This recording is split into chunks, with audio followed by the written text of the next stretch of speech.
મને ચિંતા થઈ ગઈ છે. 25-30 વર્ષથી ઉત્તરાયણ એક જ જગ્યાએ સેલિબ્રેટ કરતા હતા અમે લોકો, મારા ઘરના ધાબે. હવે મેં ઘર ચેન્જ કર્યું. નવી સોસાયટીઝમાં, નવા એરિયામાં ઉત્તરાયણ તો ઉજવાતી જ ના હોય.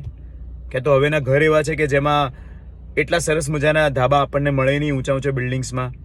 બંગલોઝની સોસાયટી હોય તો આજુબાજુમાં બધા ઊંચા બિલ્ડિંગ હોય એટલે આપણને પતંગ ચગાવવાનો કોઈ મતલબ જ ના રહે.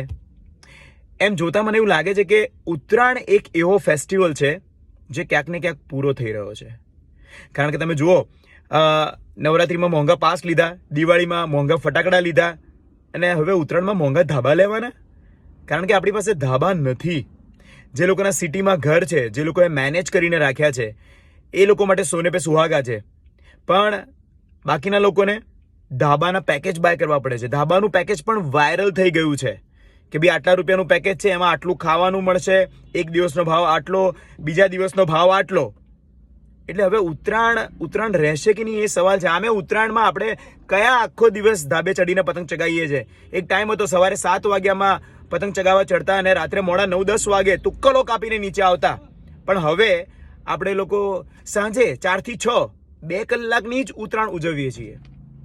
સાચું કહું તો મને હવે એવું લાગે છે એઝ અ ફેસ્ટિવલ ઉત્તરાયણ એક તહેવાર એવો છે જે રિસ્કમાં છે.